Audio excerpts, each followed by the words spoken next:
Mi hermana estaba parada en mi casa de $850,000 antes de la reunión familiar, sonriendo con malicia. ¿Realmente crees que este lugar es tuyo?, dijo. Mi papá se rió después de que yo pagué $760,000 por ella. No perteneces aquí, añadió. No dije nada, solo saqué la escritura y les envié un mensaje. ¿Realmente crees que esta es tu casa?, dijo Emma, su voz haciendo eco en los techos altos como si ya fuera la dueña del lugar. Estaba parada en mi sala de estar, descalza ahora, con sus tacones arrojados junto a la chimenea, como si estuviera calculando los metros cuadrados antes de cerrar un trato. Papá me prometió esta casa como regalo de boda. Se volvió y me miró como si yo fuera un intruso. Todavía tenía la botella de vino tinto en mi mano, la que había comprado para la reunión familiar que pensé que estábamos a punto de tener. Mis dedos se tensaron alrededor del cuello de la botella. Ni siquiera había dicho hola. Entonces, papá entró, me miró, luego a Emma, y pasó junto a mí como si fuera invisible. Trajiste dinero, dijo, pero no perteneces aquí. Eso fue todo. Sin abrazo, sin un qué bueno verte. Solo un rechazo casual de los $760,000 que había invertido en este lugar durante los últimos 10 años. Mis ahorros de toda la vida, una década de trabajos freelance brutales, 2 empleos a la vez, sin vacaciones, sin red de seguridad, estaban en mi cocina, actuando como si me hubieran sorprendido ocupando ilegalmente el lugar. No dije una palabra, solo caminé hacia el cajón junto a la estufa, saqué una funda transparente con un documento impecable dentro y lo coloqué sobre la isla. Papá lo miró, entrecerró un poco los ojos, su mandíbula se crispó. Era la escritura. Luego saqué mi teléfono, con calma, sin drama, solo un mensaje que había redactado meses atrás. No porque pensara que lo usaría, sino porque sabía que algún día podría tener que hacerlo. Chat familiar. Vendida. Silencio. El rostro de Emma se quedó sin color. Su sonrisa desapareció. Miró alrededor de la habitación otra vez. La chimenea, la vista al cañón, los pisos de madera, de la misma manera en que la gente mira algo que sabe que nunca volverá a tocar. Estás mintiendo. Su voz se quebró. No respondí. Ella no sabía que los papeles se habían firmado ayer, que el dinero ya había sido depositado, que el fideicomiso se había cerrado 2 horas antes de que irrumpieran. Pero nunca se trató de la casa, no realmente. Se trataba de la suposición de que, sin importar cuánto pagara, sin importar lo lejos que llegara, seguiría siendo el niño al que podían pisotear. Bueno, ya no más. Y cuando la puerta finalmente se cerró detrás de ellos, no me sentí enojado. Me sentí libre, porque esto no era el final, era el comienzo. Y ellos no tenían idea de lo que estaba por venir. Lo peor era que quería creer que no lo decían en serio. Incluso después de ese momento en la cocina, Emma arrogante, papá cruel, yo en silencio, todavía me decía a mí mismo que tal vez era solo un malentendido. Tal vez estaban estresados. Pero lo cierto sobre la familia es que cuando alguien te muestra quién es, y tú sigues esperando que sea otra persona, te conviertes en tu propio carcelero. Esto no comenzó la semana pasada. Comenzó hace años. Yo fui quien pagó los préstamos estudiantiles de Emma cuando abandonó la universidad 2 veces. Yo fui quien envió dinero cuando mamá dijo que su tarjeta había sido clonada y estaban esperando el reembolso. Enviaba 1,000 aquí, 2,000 allá, siempre hasta el próximo mes durante 6 años. Nunca recuperé un centavo. Ni siquiera recibí una tarjeta de agradecimiento. Pagué los impuestos de la casa de mis padres 3 veces y ellos nunca lo notaron. Pensaron que el condado había dejado de enviar avisos porque eran ciudadanos de tercera edad. Cubrí el seguro del auto de Emma durante 2 años después de que chocó el suyo y culpó a una entrada helada en julio. Luego compró un auto nuevo y publicó selfies con él en Instagram con la leyenda: algunas de nosotras simplemente nacimos con suerte, sin etiquetarme, sin mencionarme, solo un momento robado de la billetera de otra persona. Aún así, no dije nada. Era la red de seguridad invisible. Ganaba buen dinero, así que pensaron que tenían derecho a él. Hasta que compré esa casa. Esa casa lo cambió todo. De repente, tenía algo que no podían ignorar, que no podían absorber en su desastre, y lo odiaban. Comenzó con pequeñeces. Una noche, Emma envió un mensaje en el chat grupal familiar: no puedo esperar para mudarme a mi casa de ensueño. Grandes cosas en camino. Estén atentos. No reaccioné, pero vi que mamá le dio me gusta al mensaje. Papá respondió: esa es mi niña. Siempre mereces lo mejor. 2 minutos después, Emma me envió un mensaje privado: no actúes sorprendido si tenemos la reunión en tu casa. Tú eres el que tiene las habitaciones extra. Luego comenzaron las cosas públicas. Una foto de mi casa, tomada sin mi conocimiento, publicada en su historia de Instagram, manifestando mi futura vista. Le envié un mensaje: ¿de dónde sacaste esta foto? Me dejó en visto. Luego vino la recaudación de fondos. Sí, la recaudación de fondos. Emma lanzó un GoFundMe titulado "Ayúdanos a construir nuestra casa familiar de ensueño". Y en la descripción escribió: esta propiedad ha estado en nuestra familia por generaciones. Mi hermano es solo un ocupante temporal. Ocupante temporal, como si estuviera alquilando mi propia vida. La gente comenzó a compartirlo. Primos lejanos, antiguos compañeros de clase. Recaudó $14,000 en 3 días. La confronté. Ella dijo: no es personal, solo estás demasiado apegado a las cosas materiales. Siempre lo has estado. Luego, justo cuando pensaba que no podía empeorar, apareció el video. Un clip de 22 segundos, en Facebook. Papá caminando por mi pasillo, dando un recorrido falso de la futura casa de su yerno. Justo aquí es donde pondremos la mesa de billar que Emma siempre quiso. Probablemente derribaremos esta pared,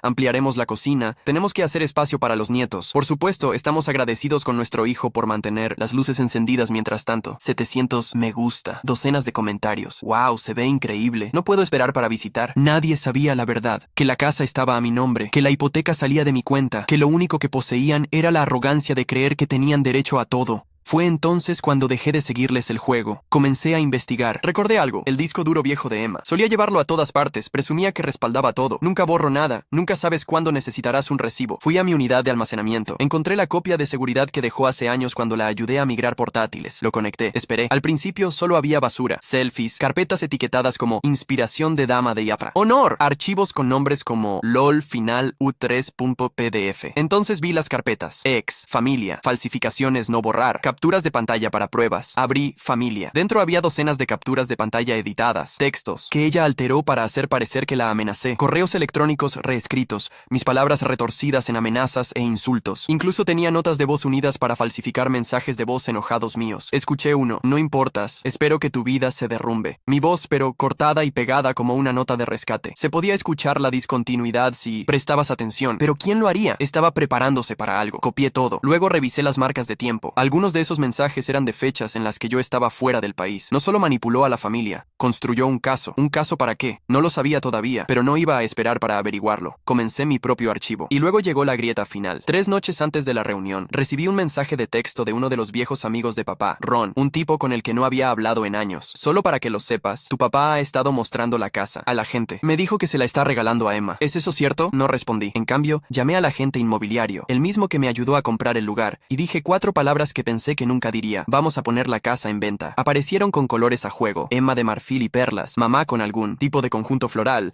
y papá con un blazer que solo usaba cuando quería que la gente pensara que todavía tenía el control. Llegaron temprano, por supuesto que sí, porque pensaban que ya era suya. La reunión debía comenzar a las 5:00. Los invitados llegarían alrededor de las 4:30, pero a las 3:48 p.m. escuché el código de la puerta sonar, y 3 pares de pasos haciendo eco en la entrada de mármol de una casa que ya había vendido. Estaba esperando en la cocina, tranquilo, concentrado. Había dispuesto todo exactamente como quería. Papá entró primero, miró alrededor como un propietario haciendo una inspección final. Así que este es el gran adiós, ¿eh? Dijo. Bueno, mejor tarde que nunca. Solo firma los papeles de transferencia después de la fiesta y estamos a... Mano, no respondí. Emma lo siguió. Se detuvo en la sala de estar. Sonrió ampliamente como una novia caminando por el pasillo. Dios, no puedo esperar para pintar este lugar. Tal vez ese horrible gris finalmente pueda irse, sin ofender. Mamá. Fue la última. No dijo nada. Nunca lo hacía. Solo observaba. Los dejé hablar. Los dejé instalarse. Los dejé subir lo suficientemente alto como para disfrutar de la vista antes de la caída. Entonces sonó el timbre. Abrí y ahí estaba. Zach, el ex de Emma, al que humilló y descartó. El que se mudó después de que lo dejaron sin un centavo. Se veía más afilado de lo que recordaba, con una carpeta en la mano. El rostro de Emma se desmoronó. ¿Qué estás haciendo aquí? Zach no respondió. Entró, me hizo un gesto con la cabeza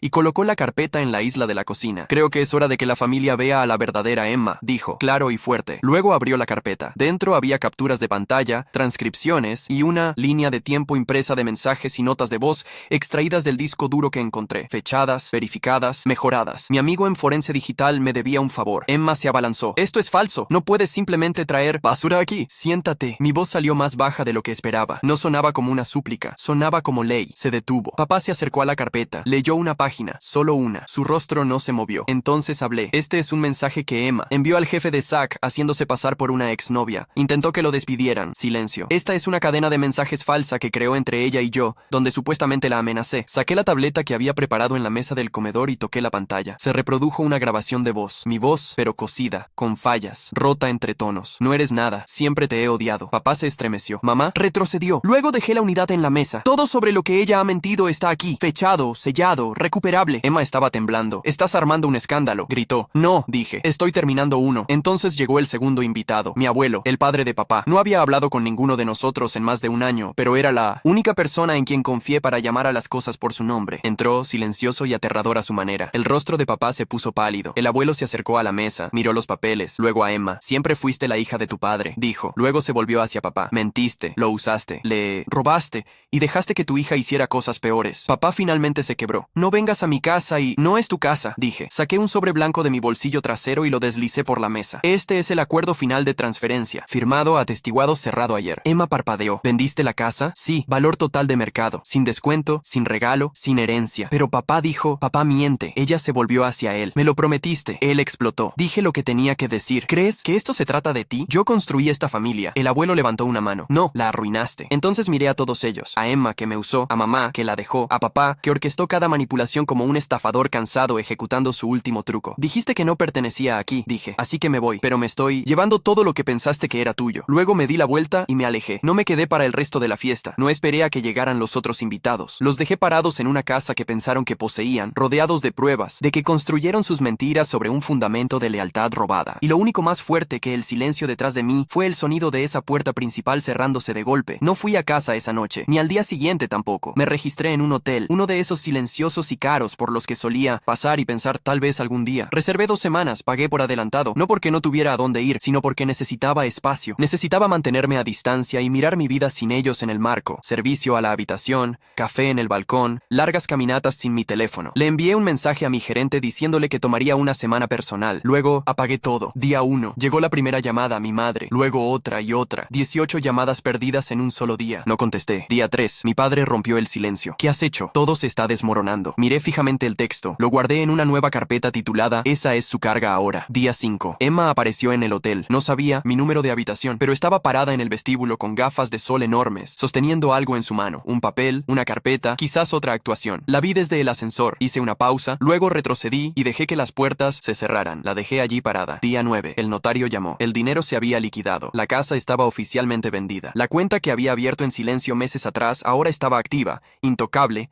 y completamente fuera de su alcance. No sentí triunfo, sentí calma. Más tarde esa noche, hice algo que había estado posponiendo durante años. Presenté los papeles de LLC para mi propia agencia, un pequeño negocio discreto que ofrece auditorías de propiedades para personas que sospechan de abuso financiero o fraude familiar. Sin campaña en redes sociales, sin gran revelación, solo un sitio web y una lista de espera. Resulta que mucha gente está cansada de ser utilizada por las personas que dicen amarlas. Los clientes llegaron rápido. Un viejo colega, un amigo, de un amigo, incluso un inversor que mi padre una vez se burló por no tener suficiente agallas. Se acercó con un contrato y un cheque, y por primera vez en años, no me sentí como un plan de respaldo. Pero en su casa, el caos había comenzado. Un vecino de la vieja calle me envió un mensaje. Tu mamá vino preguntando si podía prestarle dinero. Dijo que ustedes tenían un desacuerdo. Estaba llorando. Le dije, no creas ni una palabra. Ya no soy parte de esa historia. Él entendió. Semana 4. Recibí una carta del banco. Confirmación de que mi nombre estaba oficialmente eliminado de todas las cuentas relacionadas con la hipoteca y los gastos de mis padres. Ahora tenían plena responsabilidad financiera. Si no pagaban, vendrían los cobradores. No me estremecí. No llamé para explicar. No pregunté si estaban bien. Solo eliminé la última contraseña de mi bóveda. Esa semana recibí un mensaje de una antigua colega de mi mamá. Has cambiado. Apuesto a que estás tratando de destruir a tu familia, que no eres el mismo hijo. Respondí con una línea. Solo dejé de destruirme a mí mismo. Esa fue la última respuesta que di. Sin monólogos, largos, sin confrontación. Y luego, finalmente, se hizo el silencio. No más llamadas, no más culpa, solo silencio. Pero no del tipo solitario, del tipo pacífico, del tipo que te permite dormir sin apretar la mandíbula, del tipo que te permite preparar el desayuno sin preguntarte quién va a pedir algo a continuación. Del tipo donde el silencio no es un castigo, es libertad. La última vez que vi a alguno de ellos fue el día que cerré la puerta de esa casa. Mi casa, ahora de otra persona. Pasaron 2 meses, sin llamadas, sin mensajes, nada, hasta que comenzaron los susurros. No era una reunión, no era arrepentimiento, era control de daños. Uno de mis contactos de la agencia me reenvió un nombre de un informe de detección de fraude. Alguien solicitando asistencia para vivienda con un historial de ingresos cuestionable. La solicitante, Emma. Cofirmantes, mis padres. No intervine, no respondí. Solo tomé nota mental. Todavía están tratando de jugar con el sistema, incluso sin mí en él. Una semana después, mi contador llamó. Alguien había intentado presentar un formulario de empresa conjunta usando mis antiguas credenciales. La dirección IP se rastreó hasta el pueblo de mi padre. Juego iniciado. Pero no grité, no advertí. Solo corté, cerré cada cuenta compartida restante. Cancelé Cancelé el último permiso de acceso que mi madre tenía para solo verificar el saldo. Renombré mi agencia, volví a registrar la entidad legal bajo una nueva empresa matriz. Tiré de cada último hilo que podrían haber usado para llegar a mí. Luego hice algo definitivo. Cambié mi nombre. No para presumir, no por drama, solo por propiedad. Tomé el apellido de mi abuelo, el único hombre de la familia que alguna vez me miró a los ojos y no se estremeció cuando lloré. Mi nombre de pila se mantuvo, pero de alguna manera sonaba diferente ahora. Libre. La nueva oficina era pequeña, limpia, afilada, sin distracciones, sin desorden, sin personas que yo no eligiera. Sobre la entrada monté una placa plateada. No, trabajamos con familia. La gente preguntaba si era una broma. No lo era. Era una declaración. En la inauguración no invité a nadie del pasado, sin viejos amigos de la familia, sin parientes que tienen buena intención, solo mi equipo, personas en las que confío, personas que no necesitan que yo sea su sistema de apoyo emocional, solo para funcionar. Y entonces sucedió algo silenciosamente perfecto. Me detuve a tomar un café una mañana, mismo pedido, mismo lugar, y escuché una voz detrás de mí, mi madre. No había escuchado su voz en meses. Era exactamente la misma, y sin embargo, de alguna manera más pequeña. Me vio, se congeló, me di la vuelta, la miré directamente a los ojos y pasé junto a ella como si no fuera nadie, sin ira, sin palabras, solo silencio. Por primera vez en su vida, no habló, y por primera vez en la mía, no me importó. Mi apartamento ahora, techos altos, grandes ventanas, muebles que yo elegí, sin cosas heredadas, sin fantasmas, sin desorden. No hay retrato familiar en el estante, solo una única foto enmarcada, yo de pie frente a la nueva oficina, sosteniendo las llaves como una espada, y en el buzón un nuevo apellido, sin historia, sin vergüenza. Un vecino una vez preguntó por qué lo elegí. ¿Es un tributo? No, dije. Es el único nombre que nunca me mintió. Hay algo poderoso en desaparecer sin explicar, en dejar que la gente hable en círculos tratando de averiguar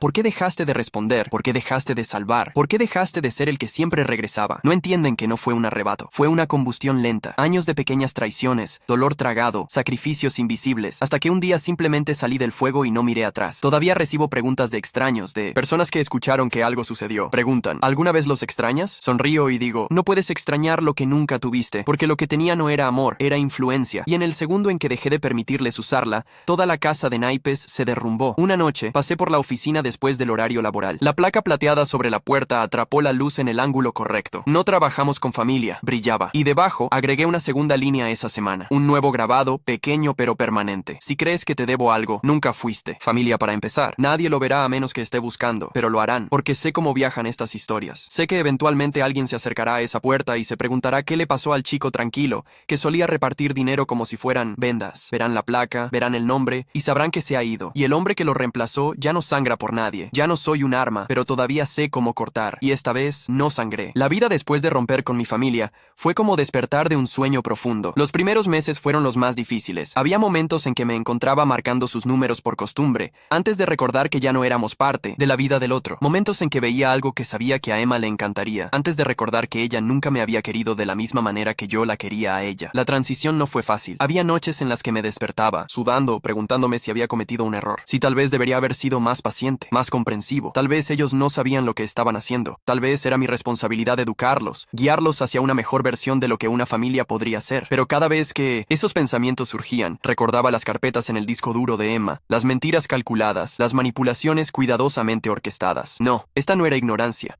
era malicia. A veces me preguntaba cómo había llegado a esto, cuándo mi valor para ellos se había reducido a un cheque en blanco y un lugar para almacenar sus sueños. Hubo un tiempo, cuando era niño, en que pensé que éramos una familia normal. Papá me llevaba a pescar los domingos, mamá hacía galletas cuando me enfermaba, Emma me pedía que la ayudara con su tarea. Pero a medida que crecía, las cosas cambiaron. O tal vez siempre habían sido así, y yo simplemente había sido demasiado joven, demasiado ansioso por complacer, para notarlo. Fue durante mi segundo año de universidad cuando comenzó realmente. Papá llamó un día, su voz tensa. Tu hermana necesita ayuda con la matrícula. Solo esta vez. Transferí el dinero sin pensarlo 2 veces. Luego fue la renta de mamá. Luego fueron las facturas médicas de Emma. Un problema tras otro, siempre urgente, siempre temporal. Y cada vez que ayudaba, las expresiones de gratitud se volvían más cortas, más superficiales, hasta que finalmente dejaron de llegar por completo. Como si mi ayuda fuera un derecho, no un regalo. Recuerdo una Navidad, hace unos 5 años. Había volado a casa, ansioso por pasar tiempo con ellos después de meses lejos. Traje regalos, comprados con el dinero que había ahorrado a pesar de pagar la hipoteca de mis padres ese mismo mes. Mamá abrió el suyo, un collar que había mencionado que le gustaba, y simplemente dijo, oh, pensé que sería el dorado, no el plateado. Emma ni siquiera abrió el suyo. Estaba demasiado ocupada mostrándole a todos su nuevo reloj, un regalo de papá que costaba más de lo que él ganaba en un mes. Más tarde descubrí que lo había comprado con el dinero que le envié para reparaciones de emergencia del techo. Debería haberme ido entonces, debería haber visto las señales, pero seguí convenciéndome de que las cosas cosas mejorarían, que si solo les daba lo suficiente, dinero, tiempo, perdón, eventualmente me verían, me valorarían, me amarían de la manera que yo los amaba. Qué ingenuo fui. La primera vez que realmente los enfrenté fue después de que Emma chocó su auto. Me llamó llorando, diciendo que había resbalado en el hielo. Le envié dinero para las reparaciones sin pensarlo. Fue solo más tarde, cuando vi fotos de ella en una fiesta esa misma noche, completamente sin arrepentimiento,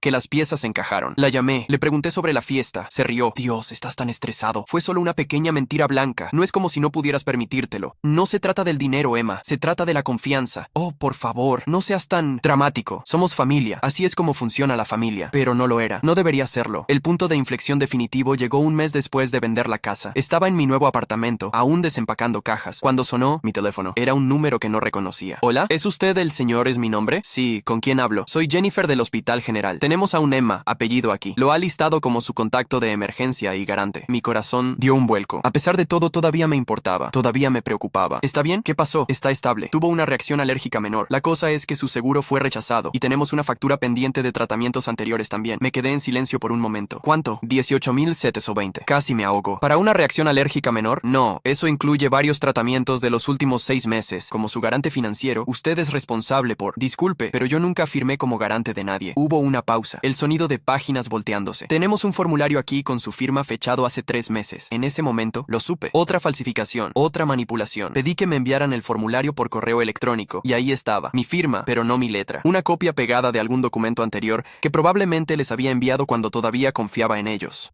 Lo siento, pero esa no es mi firma. No autorizo ningún pago y deseo que me retiren inmediatamente como contacto de cualquier tipo para Emma. La mujer parecía confundida, pero me aseguró que documentaría mi declaración. Colgué y me senté en el suelo de mi nuevo apartamento, rodeado de cajas a medio desempacar. Mi teléfono vibró casi inmediatamente con un mensaje. Era Emma. ¿En serio? ¿Ni siquiera vas a ayudarme cuando estoy en el hospital? ¿Qué clase de hermano eres? No respondí. No había nada más que decir. Al día siguiente, contraté a un abogado especializado en robo de identidad y fraude familiar. Presentamos denuncias formales, enviamos cartas certificadas a cada hospital y clínica en un radio de 100 kilómetros revocando cualquier autorización que pudiera tener mi nombre. El abogado, un hombre llamado Sebastián, con ojos amables pero severos, me miró por encima de sus gafas después de revisar toda la documentación. ¿Cuánto tiempo ha estado sucediendo esto? Preguntó. Demasiado, respondí. Toda mi vida adulta, supongo. Sacudió la cabeza. He visto esto antes. Familias que utilizan a un miembro como su plan de contingencia financiero. Generalmente eligen al más responsable, al más confiable, al que nunca dirá que no. Ese era yo. No más, dijo con firmeza. Hemos puesto alertas de fraude en tu crédito, bloqueado cualquier intento de abrir nuevas cuentas usando tu información. Estás protegido ahora. Protegido. Qué extraña palabra para usar contra tu propia familia. A medida que pasaban los meses,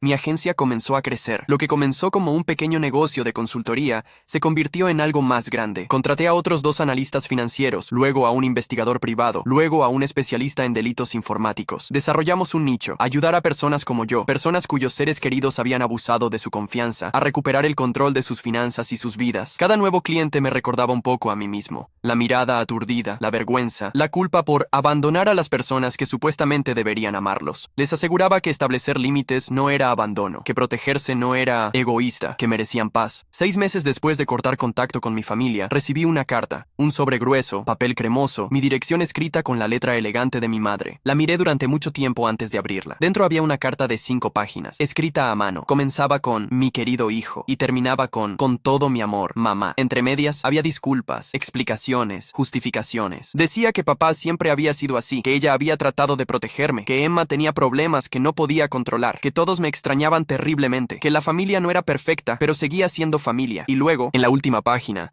estaba el verdadero propósito de la carta, una petición para un préstamo. Papá había perdido su trabajo, Emma estaba embarazada, necesitaban ayuda, solo esta vez, la última vez. La carta temblaba en mis manos. Hace un año, incluso 6 meses atrás, habría corrido a ayudarlos. Habría vaciado mis cuentas, habría puesto sus necesidades por encima de las mías, una vez más. Pero ya no era ese hombre. Guardé la carta en una carpeta etiquetada pasado y la archivé. No envié dinero, no respondí. No había nada que decir que no hubiera dicho ya con mi silencio. Una semana después, mi abuelo me llamó. No habíamos hablado mucho desde la confrontación en la casa, pero siempre respondía cuando él llamaba. Era el único familiar que respetaba mis límites. Tu madre me visitó ayer, dijo sin preámbulos. Su voz sonaba cansada. ¿Qué quería? Lo mismo que quería de ti, supongo. Dinero. ¿Se lo diste? Hubo una pausa. No, no lo hice. Sentí una oleada de respeto por él. A los 82 años, también estaba aprendiendo a establecer límites. Hiciste lo correcto, le dije. ¿Qué dijo? Lo mismo que siempre dice, que soy cruel, que no entiendo, que la familia se apoya mutuamente, pero no es apoyo si solo va en una dirección. Exactamente, el cuchillo a medio camino de cortar una cebolla. ¿Qué pasa? Pregunté. Nada, dijo sonriendo. Solo estaba pensando en lo tranquilo que es, lo simple, lo feliz. Sabía exactamente a qué se refería. No había drama, no había manipulación, no había la constante sensación de estar caminando sobre cáscaras de huevo. Solo dos personas, cocinando juntas, disfrutando de la compañía del otro, amándose mutuamente, no por lo que podían obtener, sino por quiénes eran. ¿Sabes qué? Dije tomando su mano.